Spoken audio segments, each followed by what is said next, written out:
Eh bien, on lit dans la deuxième épître de Pierre, au chapitre 2, et à partir du verset 4 jusqu'au verset 10.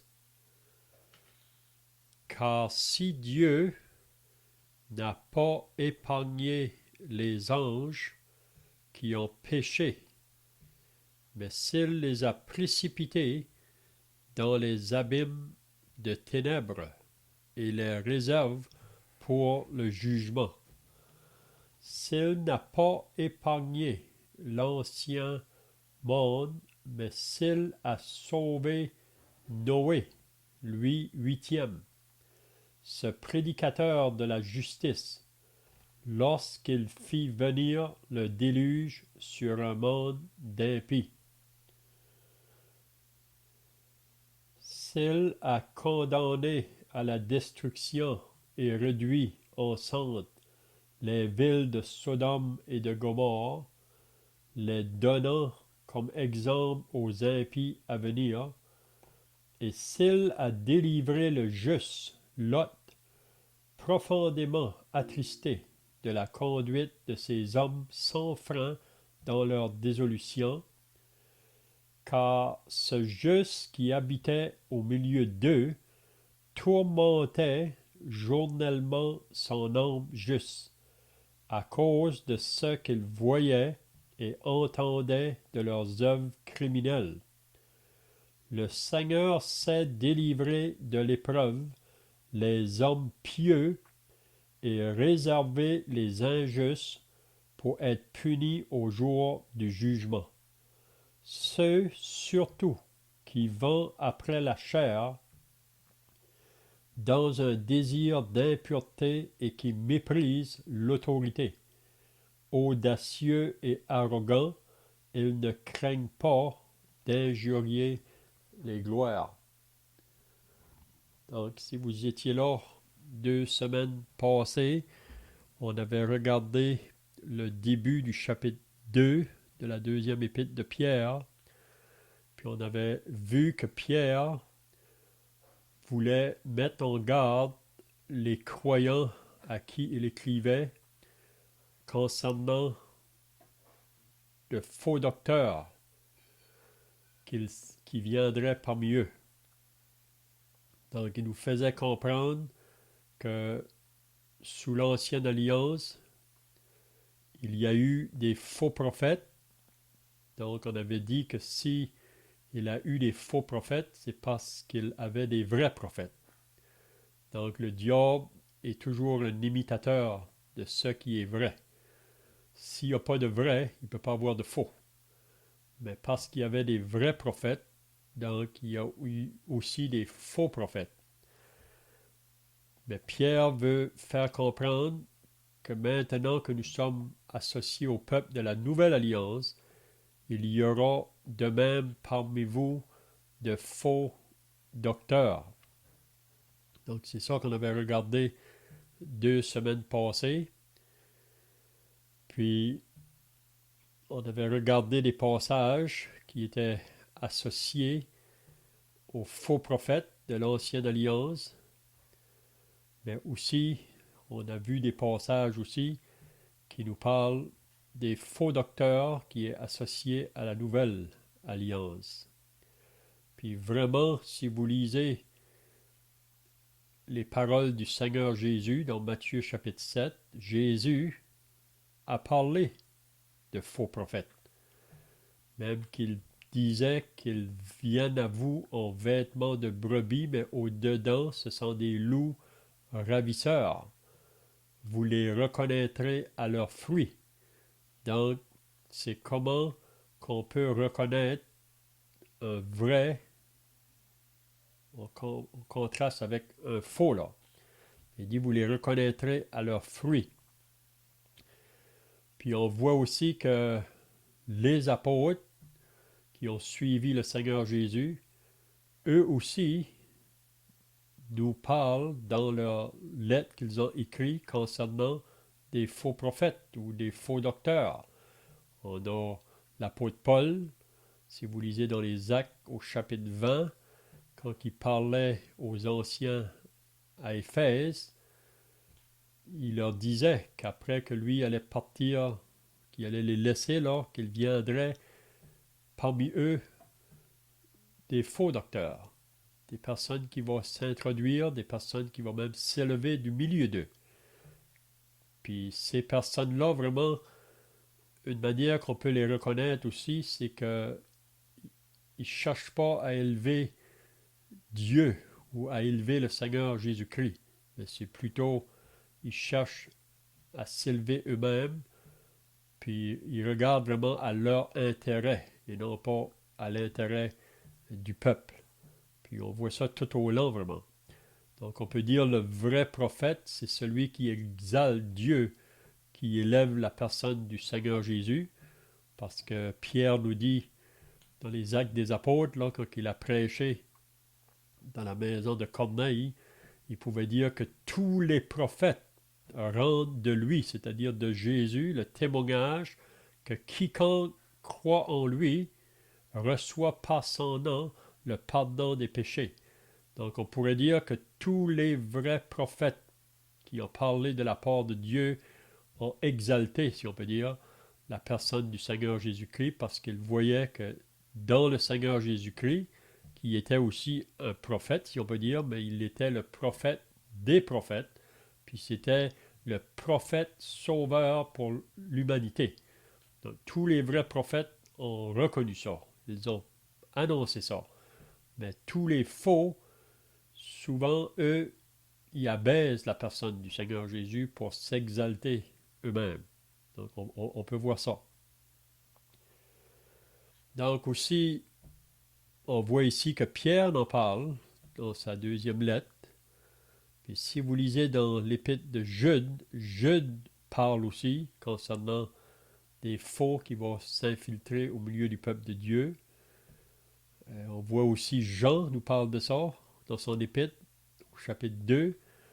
Donc, on voit partout, soit dans l'Ancien Testament comme dans le Nouveau, la mise en garde contre les faux prophètes, ou dans le Nouveau Testament contre les faux docteurs. Puis on avait dit que comment les discerner, Jean nous le dit dans son épître, au chapitre 4. Puis une manière qu'on peut discerner le vrai d'avec le faux, pour moi, la base de tout là, c'est qu'est-ce que nous disons à propos de Jésus-Christ. Qu'est-ce que nous enseignons à propos de la personne du Seigneur Jésus-Christ. Donc j'aime à le répéter, c'est bien quand que quelqu'un vient, c'est bien donc je disais comment qu'on fait pour reconnaître le vrai du faux prophète, c'est qu'est-ce que nous disons à propos de la personne du Seigneur Jésus. Donc pour ceux qui viennent de s'ajouter là parce que il y a eu un manque d'électricité, ça avait coupé. Donc on recommence du nouveau, on est dans la deuxième épître de Pierre au chapitre 2, puis on avait lu du verset 4 au verset 10. Donc je disais pour reconnaître le vrai du faux, c'est très bien quand que quelqu'un nous approche pour nous dire qu'ils sont des envoyés de Dieu. C'est bien de leur demander qu'est-ce qu'ils disent à propos de la personne du Seigneur Jésus. Donc, il y a trois questions qu'on peut demander. Je répète souvent ça. Est-ce que Jésus est Dieu? Vous savez, ceux qui sont associés au faux ne reconnaissent pas que Jésus est Dieu. Puis c'est toujours bien d'avoir la parole de Dieu pour confirmer ces vérités-là. Donc on sait que dans l'évangile de Jean au chapitre 1, Jean peut nous dire « Au commencement était la parole, et la parole était avec Dieu, et la parole était Dieu. » Puis Jean ici nous parle réellement de Jésus, si vous continuez à lire là, dans le chapitre 1 de Jean, pour nous faire comprendre que Jésus était aussi Dieu. On dit qu'il y a trois personnes Il y a un Dieu, mais qui se manifeste en trois personnes, le Père, le Fils, le Saint-Esprit. Donc, si que quelqu'un vient à vous puis ne reconnaît pas ça, que Jésus est Dieu, donc on peut dire que c'est associé au faux. Oui. La deuxième question qu'on peut demander, est-ce que Jésus est fils de Dieu? Parce que beaucoup sont prêts à dire qu'il est un fils de Dieu, mais ils ne sont pas prêts à reconnaître que Jésus est le Fils unique de Dieu, qu'il existait dans l'éternité avec Dieu avant de prendre la place d'un homme sur la terre. Donc Jésus lui-même a dit qu'il était fils de Dieu. Même Dieu a témoigné de lui. Après que Jésus avait été baptisé, là, la voix est venue du ciel pour dire, voici l'agneau, voici mon fils bien-aimé en qui j'ai mis toute mon affection. Donc Jésus est fils de Dieu. Puis la troisième question qu'on peut demander, est-ce que Jésus qui était Dieu et aussi fils de Dieu, est-ce que pendant sa vie sur la terre, il aurait pu tomber dans le péché ou qu'il aurait pu commettre un péché? Mais il y a certains groupes qui vont nous dire qu'il n'a pas péché, mais il aurait pu pécher. Donc pour moi, ça, c'est contraire à l'enseignement de la parole de Dieu, parce que si Jésus aurait pu pécher, donc ça veut nous dire qu'il n'était pas Dieu, parce que Dieu ne peut jamais être euh, amené à faire le mal ou à pécher. Donc ces trois manières, je vois qu'il pour reconnaître le vrai du faux, là, c'est très important, si quelqu'un s'approche de vous, de poser ces questions-là. C'est bien, donc, si on continue dans la deuxième épître de Pierre au chapitre 2, on est maintenant au verset 4, là, à moins qu'il y ait quelqu'un qui a d'autres pensées, là, pour ce qui concerne de reconnaître le faux et le vrai. Si vous avez des pensées, vous pouvez le faire. Sinon, on va commencer au verset 4.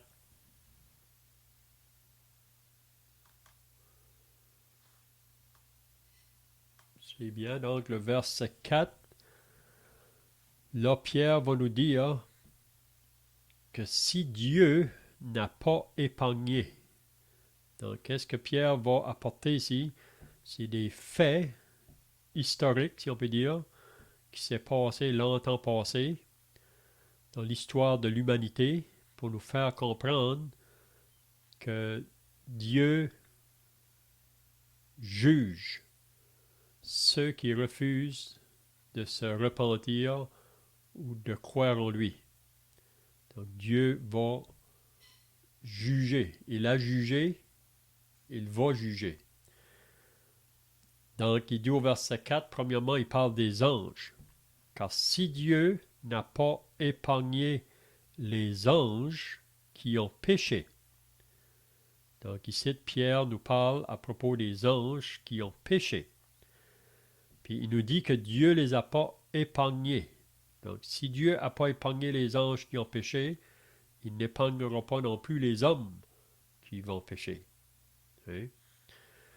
Mais il nous dit, mais s'il les a précipités dans les abîmes de ténèbres et les réserve pour le jugement.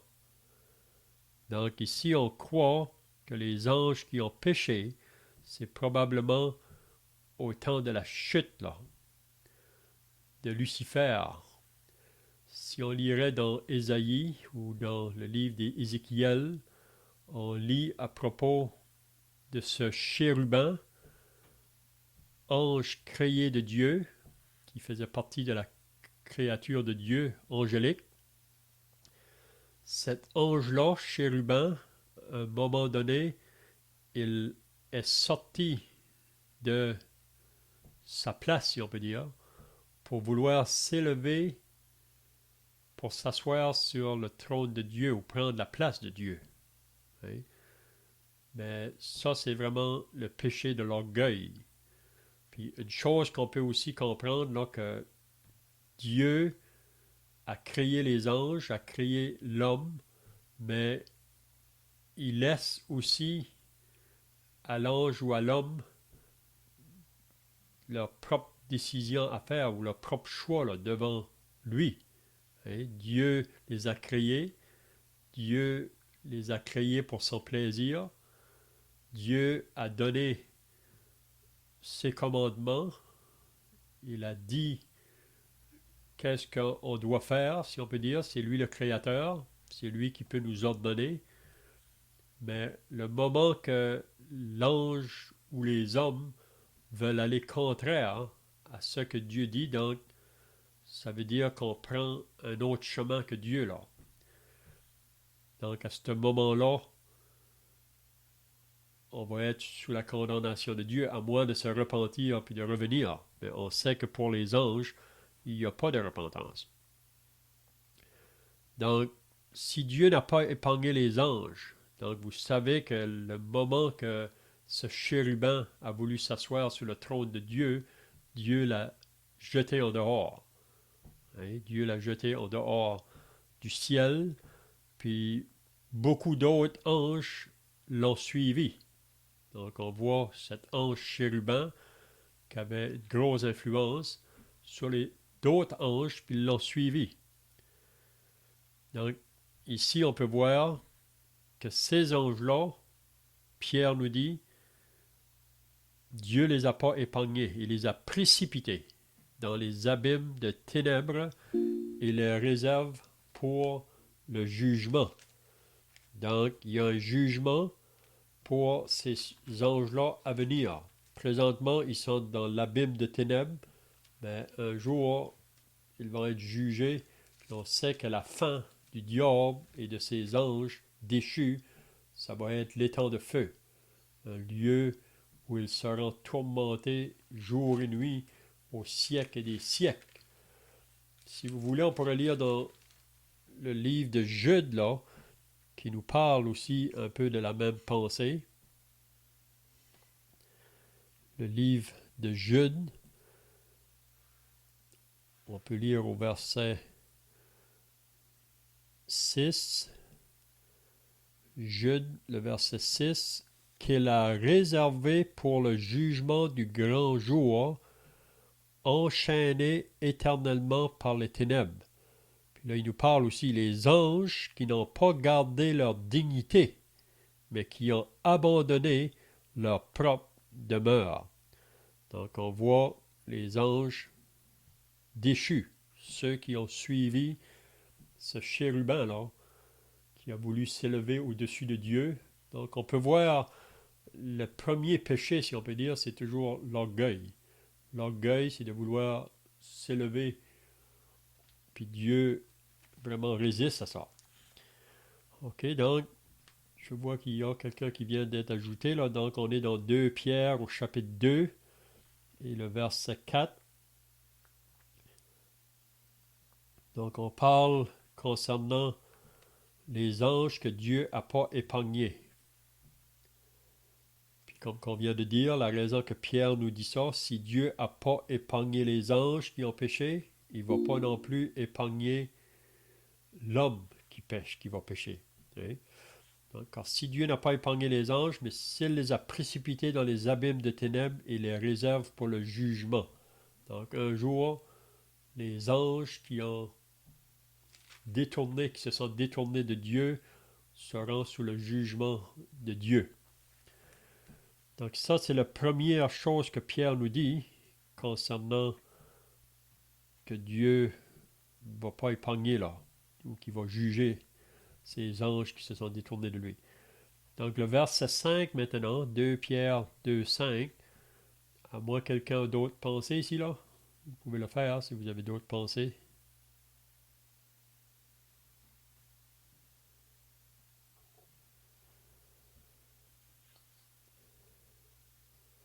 Donc le verset 5, il va dire, s'il n'a pas épargné l'ancien monde, mais s'il a sauvé Noé, lui, huitième, ce prédicateur de la justice, lorsqu'il fut venir le déluge sur un monde d'impies.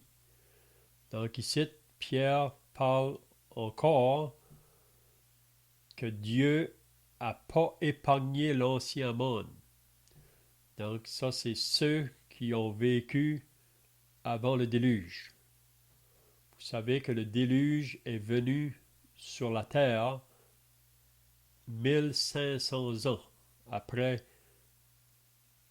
qu'Adam a été créé.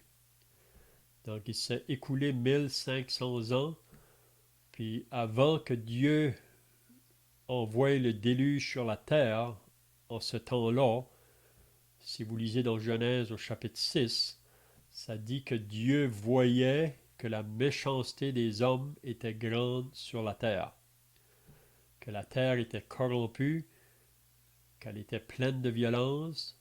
Chaque jour, le cœur de l'homme était porté vers le mal.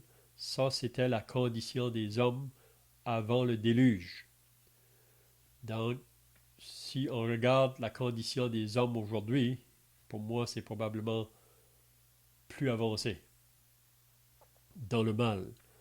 Puis on peut voir dans la parole de Dieu, quand que Dieu a jugé le monde ou des hommes, c'est souvent quand le péché vient à son comble, si on peut dire.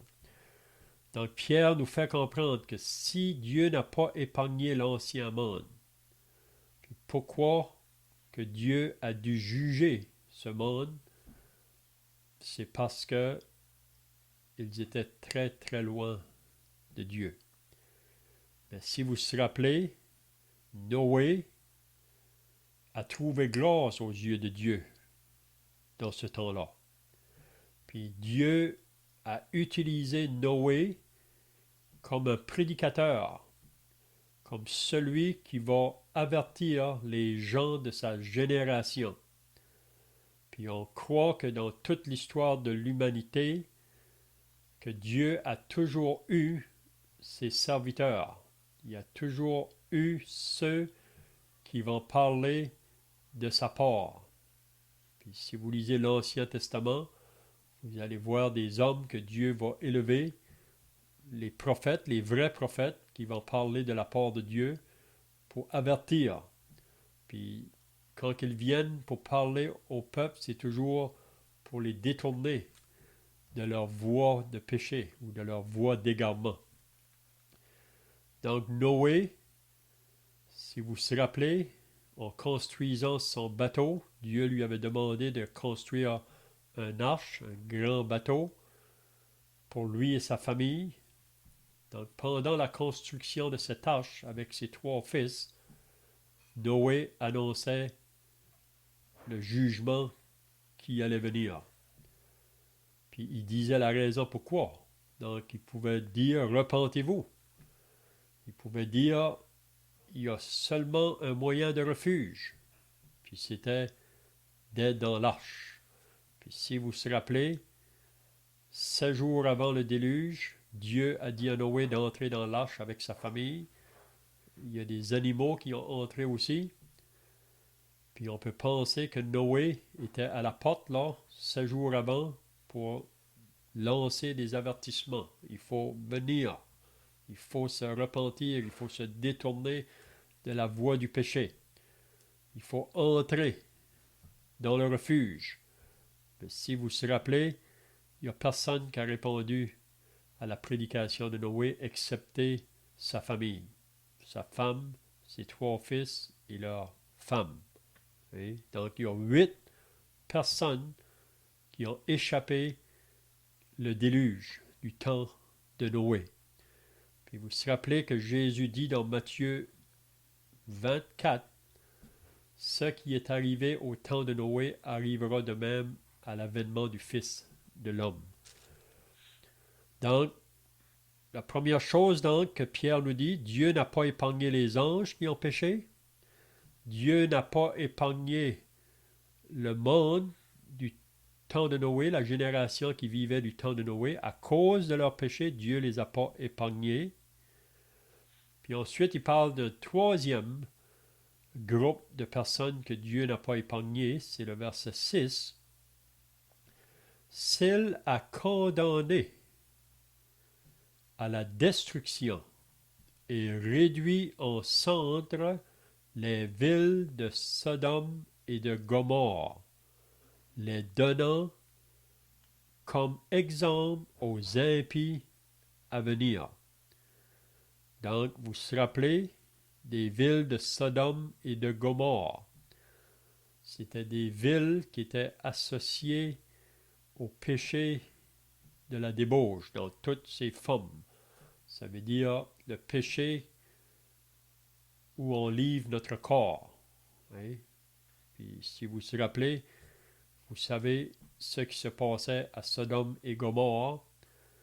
Puis Dieu avait envoyé ses anges juste avant que les anges sont venus là pour délivrer Lot qui se trouvait dans cette ville avec sa famille. Abraham avait fait une prière à Dieu parce que Dieu avait fait connaître à Abraham qu'il allait détruire ces villes-là. Puis Abraham savait que son neveu Lot se trouvait dans la ville de Sodome. Donc il a prié Dieu que si il y a 50 justes dans la ville, est-ce que tu vas la détruire? Puis vous savez que Dieu a dit non, je ne détruirai pas la ville s'il y a 50 justes. Puis Abraham a voulu insister pour dire s'il y a 45, 40, 30, 20, s'il y a 10 justes. Dieu a dit s'il y a 10 justes, je ne détruirai pas la ville de Sodome et Gomorrhe, mais il n'y avait pas 10 justes.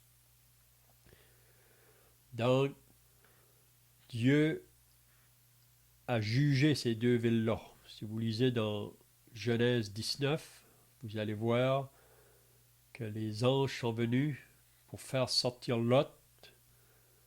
Même Lot avait averti les autres gens de sa famille, mais ils ont pris ça comme une plaisanterie, ils n'ont pas cru en lui. Puis même les anges avaient dit, il faut se sauver, il ne faut pas regarder en arrière. Puis si vous vous rappelez, la femme de Lot, elle a voulu regarder, puis elle a été mise là comme une statue de sel. Donc s'il a condamné à la destruction et réduit en cendres les villes de Sodome et de Gomorrhe, les donnant comme exemple aux impies à venir. Donc Pierre nous dit que si Dieu a condamné ces villes-là, il veut nous faire comprendre que ceux qui vont vivre de cette manière-là dans les temps à venir, ils ne vont pas échapper non plus. C'est ça que Pierre veut nous faire comprendre. Vous savez que les faux docteurs ne vont pas dire ce que Pierre enseigne. Ils vont y aller à l'encontre de ce que Pierre enseigne. Puis je peux vous donner un exemple de ça. Là. On va lire, si vous voulez, dans le prophète Jérémie. Le prophète Jérémie, si vous voulez venir au chapitre 23 du prophète Jérémie, puis on va lire à partir du verset 16 jusqu'au verset 29. Parce que Jérémie annonce au peuple un jugement, parce que le peuple est éloigné de Dieu, le peuple a pris un chemin vers des faux dieux, puis aussi un chemin dans la vie de débauche. Donc, Jérémie 23 au verset 16, Jérémie lui annonce un jugement, mais il y a d'autres personnes qui viennent se disant prophètes de Dieu, mais eux disent non, il n'y aura pas de jugement. Donc on va lire, si vous voulez, Jérémie 23, 16. Je commence la lecture, puis s'il y en a qui veulent suivre dans la lecture, vous pouvez le faire. Jérémie 23, 16. Ainsi parle l'Éternel des armées. N'écoutez pas les paroles des prophètes qui vous prophétisent. Ils vous entraînent à des choses de néant. Ils disent les visions de leur cœur et non ce qui vient de la bouche de l'Éternel. Donc ici, il décrit le faux. Regardez qu'est-ce qu'il dit au verset 17. Ils disent à ceux qui me méprisent, l'Éternel a dit, vous aurez la paix.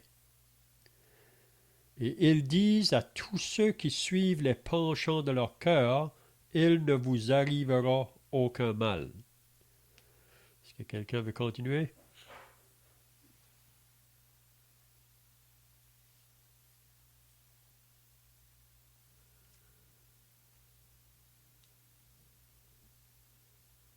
Donc le verset 18, qui donc a assisté au conseil de l'Éternel pour voir, pour écouter sa parole?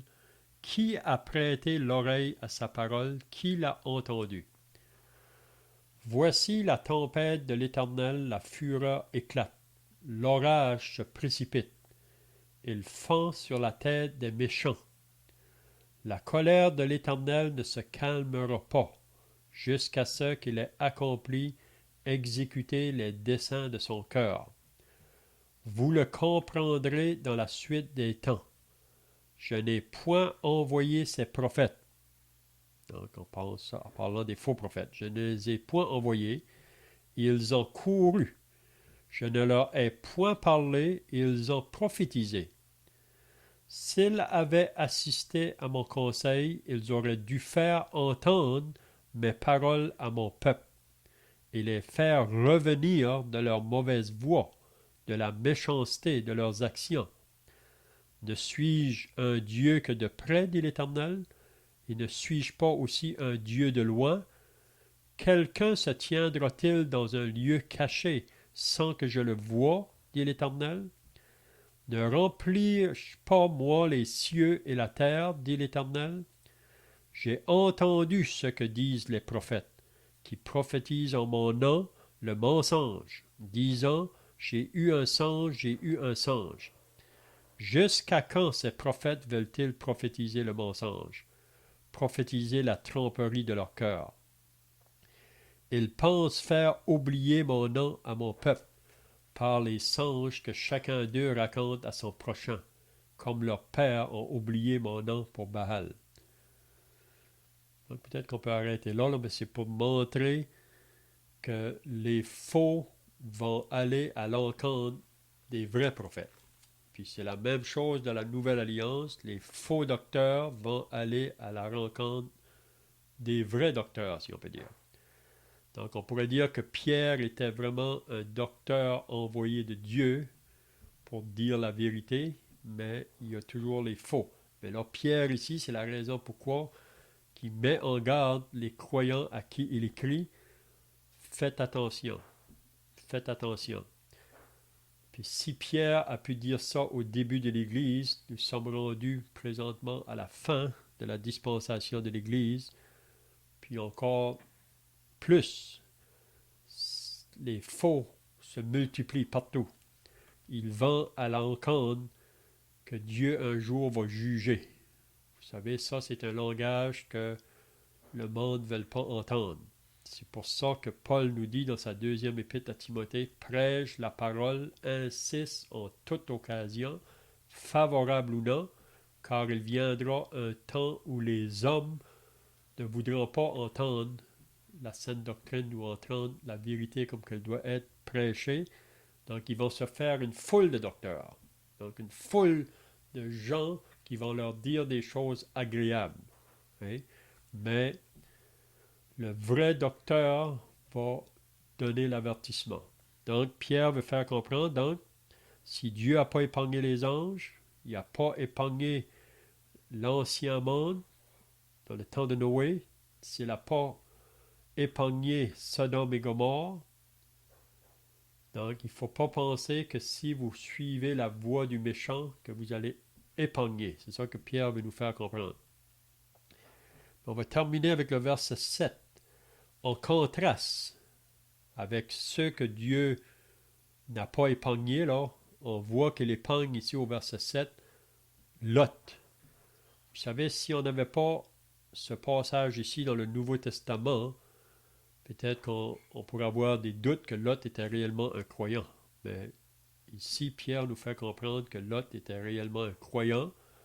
Mais pour moi, Lot, si vous lisez dans l'Ancien Testament, c'est le croyant qui marche par la vue et non par la foi.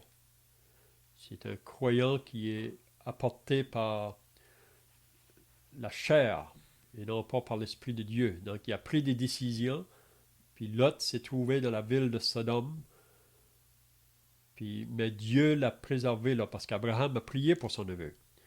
Et s'il a délivré le juste Lot, profondément attristé de la conduite de ces hommes sans frein dans leur désolution. Donc Dieu a délivré Lot. Donc ça, c'est un encouragement pour nous qui sommes sauvés, que c'est seulement ceux vraiment qui ont répondu à l'appel de l'Évangile qui vont échapper du jugement de Dieu. Hein? Ceux qui ont répondu à l'appel. Au verset 8, car ce juste qui habitait au milieu d'eux, donc Lot se trouvait là à Sodome, puis ça dit que chaque jour son âme était tourmentée. Tourmentée pourquoi? Par les choses qu'il entendait et qu'il voyait, parce que c'était tout associé à la vie d'impiété, à une vie de débauche, à une vie d'idolâtrie. Donc Lot, au milieu de ça, son âme était tourmentée.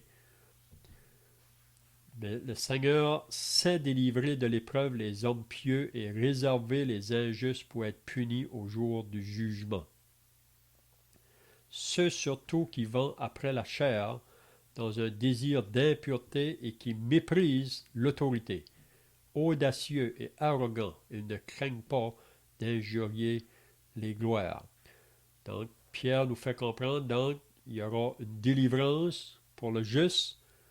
C'est que le juste sera dans le côté du bonheur, de la joie, de la présence de Dieu, mais ceux qui ont refusé de se convertir, eux, ils seront sous le jugement de Dieu dans un tourment éternel. Donc, je vois que le temps est passé. Donc, la semaine prochaine, on pourra continuer à partir du verset 11. Je ne sais pas si que vous avez des questions ici ou d'autres pensées là. Vous pouvez le faire. Sinon, on va terminer par la prière.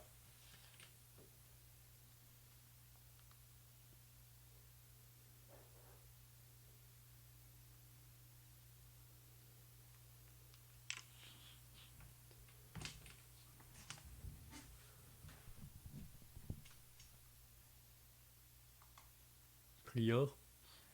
Notre Dieu et notre Père, nous voulons maintenant terminer par la prière. Nous réalisons que ta parole nous a été donnée pour qu'on puisse comprendre et connaître tes pensées et tes voies. Nous lisons d'un côté que tu es un Dieu d'amour, un Dieu de justice, un Dieu qui veut sauver, mais pour ceux qui refusent de croire en lui, un jour devront être sous son jugement. Donc on prie encore aujourd'hui que tu puisses atteindre ceux qui n'ont pas encore répondu à l'appel de l'Évangile. Nous t'en prions au nom du Seigneur Jésus. Amen.